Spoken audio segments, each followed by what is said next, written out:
Assalamualaikum warahmatullahi wabarakatuh. Bismillahirrahmanirrahim. Wala hawla wala quwata illa billahil aliyyil azim. Subhanaka la ilma lana illa ma 'allamtana innaka antal alimul hakim. Alhamdulillahilladzi khalaqal mawjudat min zulmatil adami binuril ijad wa ja'alaha dalilan ala wahdaniyatihi lidhawil basairi ila yaumil ma'ad wa syara'a syar'an ikhtarahu li nafsihi wa anzala bihi kitabahu wa arsala bihi sayyidal ibad fawadaha lana mahajjatahu wa qala hadhihi sabilur rasyad sallallahu alaihi wa ala alihi wa atba'ihi salatan zakiyatan bila nafad alaina hikmataka wa rahmatika wanshur alaina min khazaini rahmatika ya arhamar rahimin. Allahumma ya qadiyal hajat, Allahumma ya rafi'ad darajat, ya arhamar rahimin. Qala al-musannifu rahimahullahu ta'ala wa nafa'ana bi ulumihi fid daraini amin. Bismillahirrahmanirrahim. Qala wal ilmu bidukhulil waqti. Qala, berkata Syekh Abu Syuja', wal ilmu bidukhulil waqti. Syarat sah salat yang keberikutnya adalah mengetahui atau yakin dengan masuknya waktu. Rahimakumullah. Alhamdulillah, puji syukur kepada Allah Subhanahu wa taala masing-masing icanin kesempatan, kesehatan serta keafiatan sehingga lek kalam niki kalam selesai tanggal selai bulan Muharram 1444 Hijriyah kembali kita diizinkan untuk bermuajahah, berkumpul untuk bermuzakarah. Mudah-mudahan pertemuan ini datang redan Allah Ta'ala itu selaku amin. Salawat beserta salam mudah-mudahan senantiasa terlimpah curahang tifa baginda Rasul Nabi Yuna Muhammad sallallahu alaihi wasallam, tifa selepuk keluarganya beserta para sahabat-sahabat nasi mulia. Ikhwan rahimakumullah, pada pertemuan kali ini kita kembali membahas tentang syarat-syarat sah salat. Di antara beberapa syarat untuk mengabsahkan sembahyang 5 waktu si wajib laita, yakni al-ilmu bidukhulil waqti, tahu mengenai waktu sembahyang si gentegawe, teryakin bahwa waktuna wahara beruk kepada sembahyang. Karena namun tersembahyang tanpa mengetahui waktunya, ndak di mana waktu tak tersembahyang, maka yang pastinya salat itu menjadi tidak sah. Sebagaimana yang disampaikan oleh Allah Subhanahu wa taala di dalam Al-Qur'an, innas salata kanat 'alal mu'minina kitaban mawquta. Sesungguhnya sembahyang ini tewajibang tipat selepuk dengan si beriman lek waktu-waktu si sampun tertentuang. Jadi namun ara itu pada gawe sembahyang waktu ndek neman ara, maka solat yang kita lakukan itu dinyatakan batal. Wajib hukumnya untuk kita solat kembali. Pada praktiknya lek dalam kehidupan tersibilang jelo luwe yang perhatian terutama lek waktu subuh. Berukna mulai terahim dengan wah mulai angkat makan. Lagu tetap yang berhusnuzan sang bareh lepekan tahun sembahyang. Akan tetapi bagaimana dengan orang yang berukna nyampe rurung tahun tak ngebang subuh, mancangan nyampe pekan wah jerak dengan sembahyang. Apakah ia sembahyang lek balik dengan keyakinan meneterahim dengan diwahara waktu, ataukah memang ia benar-benar solatnya laun nejerak belanja lek pekan? Wallahu a'lam. Nanti sembahyang cenakana terahim dengan totokna sembahyang menurut penjelasan yang sempat yang ketuan merebut ampun terahim ino mesin di mana waktu dari 5 menit waktu subuh yang penetrahim menurut keterangan merebot, sehingga kepastiannya adalah ketika netrahim ini berarti ndek neman arak waktu untuk sholat fardu. Berbeda di beberapa tempat yang lain memang entine yarak waktu tak netrahim. Lagu leita kebanyakan memang keri 5 menit arak waktu sembahyang tak netrahim. Sehingga saya sembahyang le waktu masih terahim mengindikasikan, bahkan bukan sekedar indikasi, ini memastikan bahwa sembahyang si pada gawe ini dek nesah. Ini yang perlu kita perhatikan bareng-bareng ikhwan rahimakumullah, karena ini merupakan kewajiban lebih-lebih siaran sembahyang niki ndak sampai telaliang ya, karena sembahyang ini pokok dari setiap apapun di dalam kehidupan kita. Mun dek tetau sembahyang maka dek tetau genjalanin hidup ini. Sembahyang terbagus maka insya Allah pegawian si lain kena bagus. Inna salata tanha anil fahsyai wal munkar. Sembahyang ini bisa mencegah kita dari perbuatan keji dan mungkar. Sehingga kalau kita benar-benar memperhatikan salat kita, insya Allah hidup kita dipastikan akan selamat fid dunya wal akhirah. Wallahu ta'ala a'lam. Makin terperdalam pada sesi tanya jawab. Mudah-mudahan Allah memudahkan segala urusan kita sehingga majlis ilmu ini benar-benar bermanfaat untuk kita bersama. Wallahu ta'ala a'lam. Penjelasan masalah masih Bapak Maulid Turut jadi terkait dengan waktu sholat, jadi ini mulawat Ibrahim dengan berarti dengan waktu sholat ini mulai gawe dengan pada waktu berarti sholat ini di desa. Nah terkait dengan penyampaian lokasi dulu, jadi ada di jamaah sini mau bersuara sini teman-teman atau kurang mengerti ya masalah ini, jadi makin sesuai dengan kajian seluruh ada ketuaan ini lana jamaah semua membuat lana jamaah jadi membuat silat kemudian. Waalaikumsalam warahmatullahi. Jadi yang membenarkan ini karena kita tinggi jarang sadar baik di dalam sholat ini yang orang ini di menambah gerakan sholat ini seperti apa ini?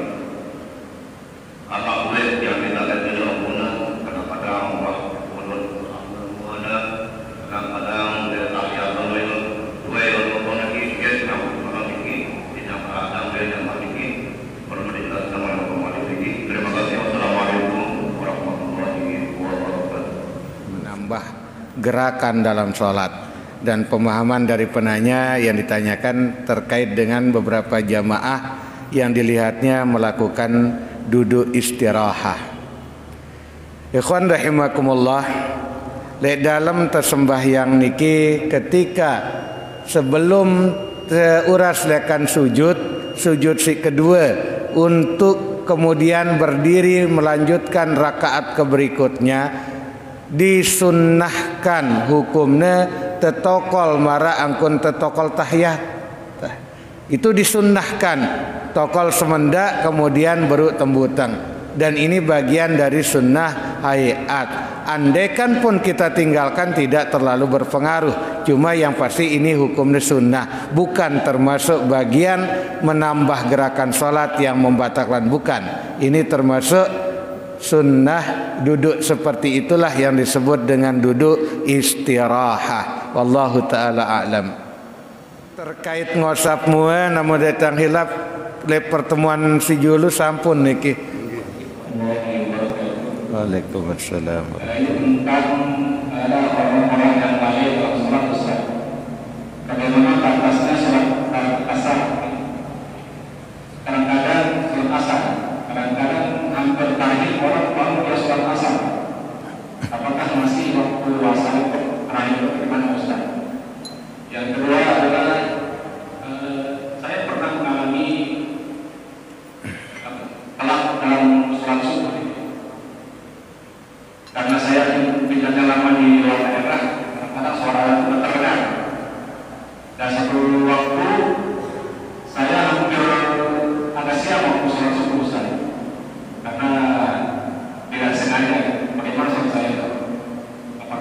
Assalamualaikum warahmatullahi wabarakatuh. Ini waktunya dibagi arah waktu fadilah, arah waktu afdal, kemudian arah waktu jawaz bila karahah, kemudian ada waktu karahah, kemudian ada waktu haram.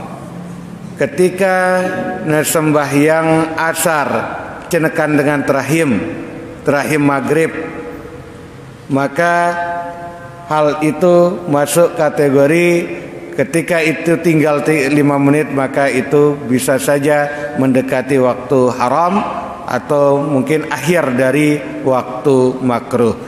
Makanya ketika terjadi melalaikan waktu sholat asar ini memang kebanyakan dari kita, dan ini sholat asar ini memang waktu kelalaian, sehingga benar-benar harus pada perhatian ya sembahyang pelungguh dele waktu cenekana terahim dengan ina sah hukumnya, tapi haramnya ini karena kelalaian pelungguh, artinya tetap berdosa tapi sholatnya sah. Wallahu ta'ala a'lam. Kemudian yang kedua terkait dengan sembahyang subuh yang kesiangan. Mengenai terlambatnya sholat subuh, ada 2 macam keterlambatan. Terlambat sengaja atau biasa ini kan karena kelolosan padam. Kelolosan padam ini 2 macam nah. Arak sengaja kelolosan, arak ndek sengaja. Simbe kenana aran dengan sengaja kelolosan, tahu diri namun wah jam 4 atau ngaji dengan masjid padam pasti yakin diri kena kelolosan. Lagu arukah tertindak nak ngese seita. Ternyata lolos, berarti ini namanya sengaja. Wah tahu diri dengan kelolosan tetap padam. Ini namanya sengaja kelolosan. Lebih-lebih malak dengaran dengan ngebang nekeju keris mendak malak meripis simbut nah. Dengan si sengaja kelolosan ngelolosang diri na petinduk na ini, maka ketika na uras na ngese le kelema ino wajib hukumnya langsung negawe sembahyang subuh.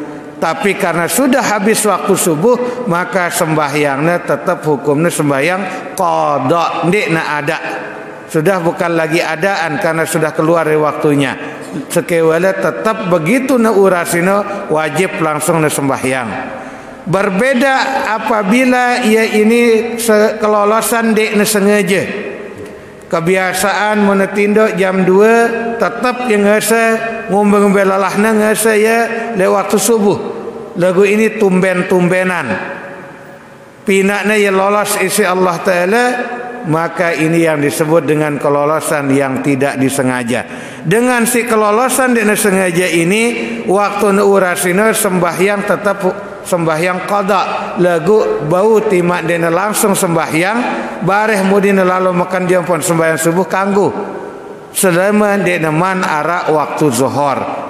Ini tembicara kangguna, namun tembicara paling bagusnya ya begitu ngese langsung sembahyang.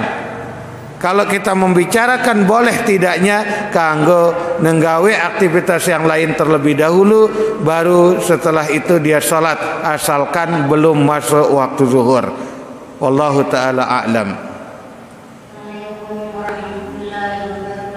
Waalaikumsalam warahmatullahi wabarakatuh.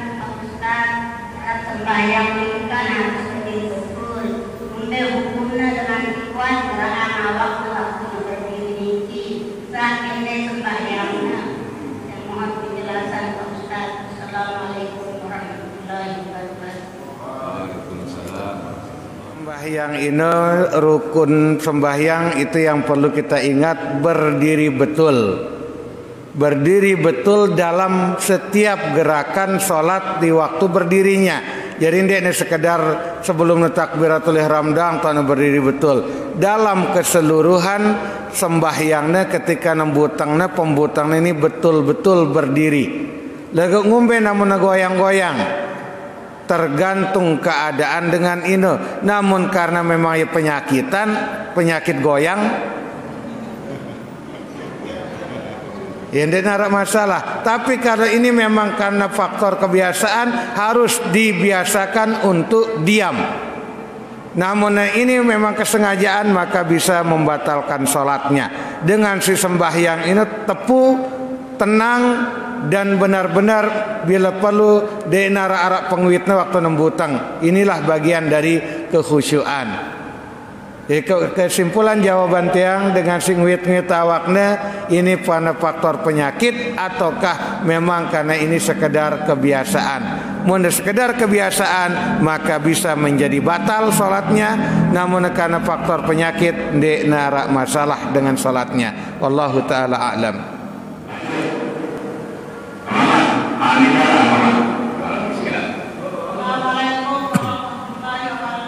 Waalaikumsalam.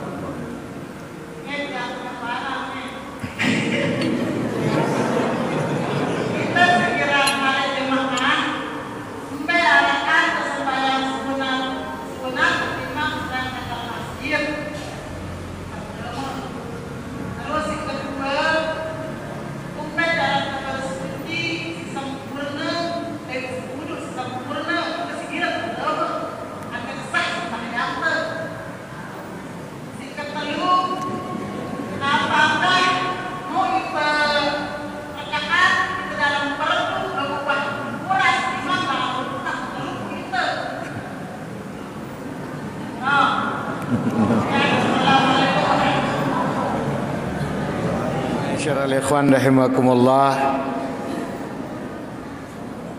terkait mengenai sembahyang tahiyatul masjid, marak bahasan dengan tuak tersilai dengan dan tahu-tahu ini jadi elu-elu teh tipe masjid. Ini sembahyang yang sangat dianjurkan untuk kita lakukan ketika kita masuk ke Baitullah, ke rumah-rumahnya Allah, ke masjid. Sehingga sangat kita utamakan muntanang masjid tersembahyang tahiyatul masjid dulu. Ini yang perlu kita lakukan. Karena ketika baginda Rasul sallallahu alaihi wasallam cenah ngotbah, apa nara datang sahabat di waktu khutbah Jumat. Di situ Rasulullah kita ne sahabat ini ngena tokol langsung ketuan ya wah ke sembahyang, maksudnya adalah salat tahiyatul masjid. Sahabat tersebut mengatakan belum ya Rasul, maka Rasulullah menyatakan salatlah kamu. Yang dimaksudkan adalah salat tahiyatul masjid. Padahal mendengarkan khatib yang sedang berkhutbah itu hukumnya wajib. Lagu Nabi tersuruhnya dengan ini tetap gawe siaran tahiyatul masjid. Ini menandakan bahwa salat ini sangat-sangat dianjurkan. Ini bagian dari salat sunnah yang muakkad. Sehingga ketika muakkad bertemu dengan muakkad, misalkan qabliyah atau salat rawatib yang qabliyah yang muakkad ketemu dengan salat sunnah tahiyatul masjid, maka yang kita ambil adalah menurut sebagian besar ulama adalah tahiyatul masjid. Disebabkan karena rawatib bau jemaah endah lakuannya, sedangkan masa untuk tahiyatul masjid ini sekali semester hanya sekedar ketika kita sholat pergi ke masjid. Berbeda tentang rawatib, bisa kita lakukan di mana saja. Dan waktu untuk tahiyatul masjid ini sangat singkat. Begitu tertayak di masjid, muntemu tokol, maka waktunya sudah habis. Kesimpulan jawabannya adalah dahulukan tahiyatul masjid. Wallahu taala a'lam. Untuk bersuci niki lekan hadas maupun lekan hadas ini terbagi menjadi dua, hadas beci, hadas belik. Nah hadas embe kenanda ini. Mun hadas beci ini maka cara bersuci nyuci yang diri telekan hadas beci dengan cara berudu. Lagu namun berhadas belik, cara nyuci yang diri adalah dengan mandi belik. Ngombe angkun mandi belik, lalu lebab mandi tetap bahasa detail. Yang pastinya ate nak kena angkun mandi na tercukupi rukun lekan mandi tersebut, yakni niat, dan yang kedua terkenanya seluruh rambut dan kulit oleh air. Kemudian kita untuk menghilangkan hadas kecil dengan cara berwudu. Semua anggota rukun-rukun wudu harus terpenuhi dengan sempurna. Terlebih bau isi teh nyampurna yang malak wudu ini dia sekedar rukun doang, tegawe endah sunnah-sunnah di dalam wudu. Setelah ini baru mulai gawe siaran sembahyang niki. Wallahu taala a'lam. Terkait mengenai makmum masbuk, dengan si masbuk niki ampun mau rakaat ketika mau milu ruku bareng imam. Ruku ini artinya mau ia berdait dikala imam masih ruku, ia ampun mau milu ruku. Namun wahuras leka ruku kan berarti jerak ya ruku. Sedangkan hukum syarat ampun mau rakaat mau milu ruku dait imam.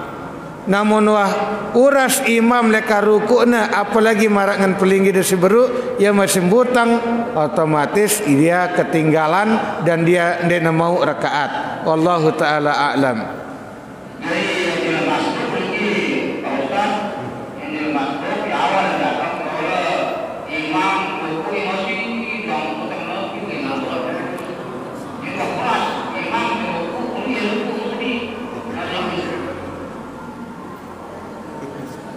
Padam.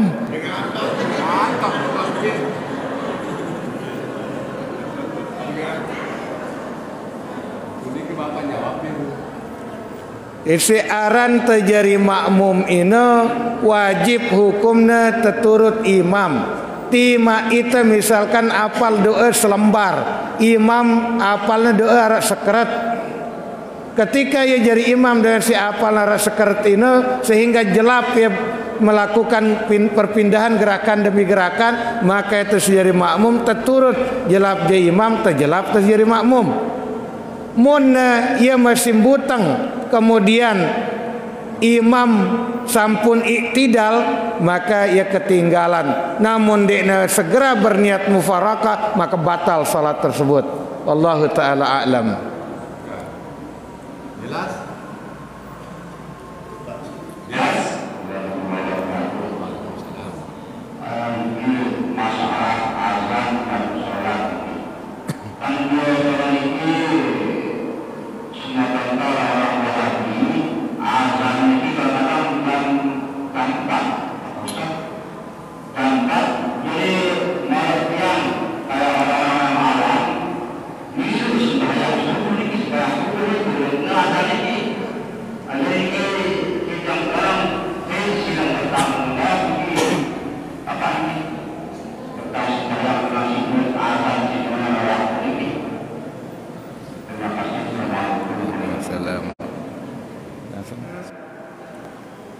Ada hadis yang menjelaskan memang dianjurkan untuk berazan sebelum masuknya waktu subuh. Azan ini azan untuk menandakan waktunya untuk qiyamul lail. Yang ngebang untuk duduk dengan mengingatkan dengan untuk melakukan salat tahajud. Ini sunnah hukumnya. Jadi ngebang pertama ini ngebang untuk menandakan waktu masuknya subuh, bukan. Ini sebagai penanda untuk mengingatkan kaum muslimin bahwa sudah waktunya untuk qiyamul lail. Namun nara dengan sembahyang subuh, sedangkan ini dengan si ngebang ini dengan ngebang untuk qiyamul lail, maka si salat dan si sembahyang subuh. Karena syarat sah solat itu adalah yakin bahwa dia tahu bahwa waktu solat itu sudah masuk. Yang perlunya dengan si ngebang ini endah itu si berdengar dia selepuk bang ini jadi penanda waktu solat. Karena bang ini sebagai khabar pemberitahuan bahwa waktu solat sudah tiba, bukan menjadi penentu mengebang dengan pasti arah waktu, bukan. Itu hanya sifatnya pemberitahuan khabar. Dan ditekanggo nuruti sembahyang walaupun wah ngebang dengan mun dengan si ngebang ini tahu teh girang dengan nungkulang dia tenyedu ye maka kita tidak boleh mengikuti suara azannya sebagai patokan kita untuk sholat. Atau tahu dengan ini jujur seduk te ye sekewale tahu te ndak tahu aran waktu, ndak tahu aran matan jam apa. Itu pun tidak boleh kita ikuti. Baru azan yang boleh kita ikuti yang menjadi khabar bahwa waktu sholat telah tiba, mun terdengar suara dengan ngebang, yakin itu benar-benar bahwa orang yang berazan ini memang orang yang alim mengenai waktu sholat, dan itulah yang boleh untuk kita ikuti. Wallahu ta'ala a'lam.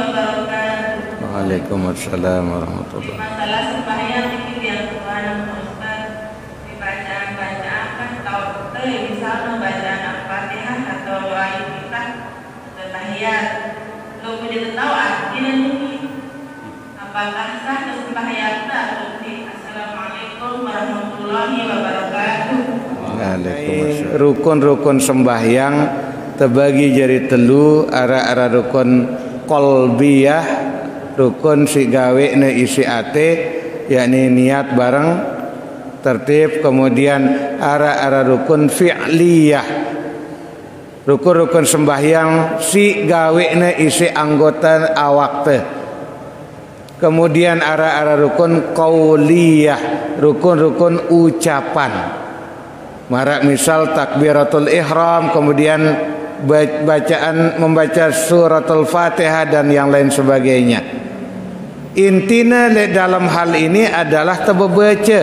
Ini rukun salat itu membaca surah Al-Fatihah, bukan mengartikan surah Al-Fatihah.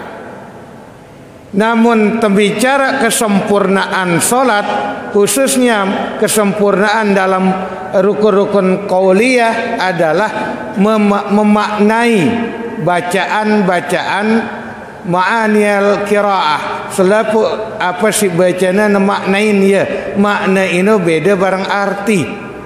Bacaan Al-Fatihah tetau kena bukan tetau artinya. Oh namunnya ihdinas siratal mustaqim, oh berarti tengendang di Allah Ta'ala tetau kena ini bicara tentang keafdalan, tentang lebih bicara kesempurnaannya. Namun tembicara rukun-rukunnya yang mengabsahkan salat itu sok terbaca kena angkat tembaca ya cukup wah, tanpa ada kewajiban mengerti arti dari setiap bacaan itu. Wallahu ta'ala a'lam. Barang-barang baca Fatihah tertunas lepen, mudah-mudahan icanin itu ilmu si bermanfaat serta natama itu dalam golongan min ahlil ilmi wa min ahlil khair. Ila hadhihi niyyah ala hadhihi niyyah wa ala kulli niyyatin salihah wa ila hadratin nabiyil mustafa sayyidina Muhammadin sallallahu alaihi wasallam. Al-Fatihah.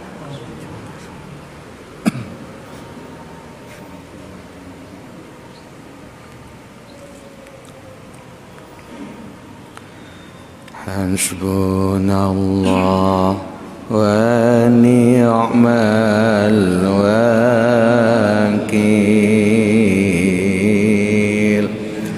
Hasbunallah wa ni'mal wakil. Hasbunallah wa ni'mal wakil. Ni'mal maula wa ni'man nasir. Hasbunallah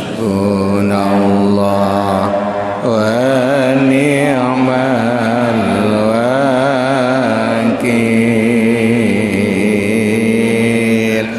Hasbunallah wa ni'mal wakil.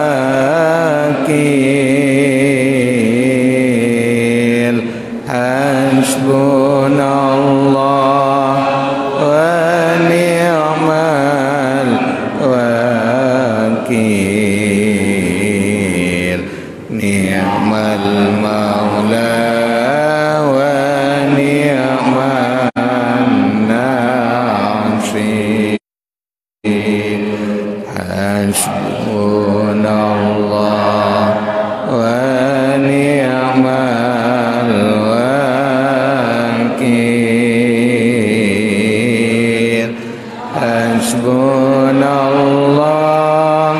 wa ni'mal wakil. Hasbunallah wa ni'mal wakil. Ni'mal maula wa ni'man nasir. Bismillahirrahmanirrahim. Alhamdulillahirabbil alamin. Hamdan yuafi ni'amahu wa yukafi'u mazidah. Ya Rabbana lakal hamdu kama yanbaghi li jalali wajhikal karim wa 'azimi sultanik. Allahumma salli ala sayidina Muhammadin wa ala ali sayidina Muhammad. Allahumma anfa'na bima 'allamtana wa 'allimna ma yanfa'una wa zidna ilma. Walhamdulillahi ala kulli hal wa na'udzu billahi min ahwali ahli an-nar. Walhamdulillahi rabbil alamin bi barakatil Fatihah.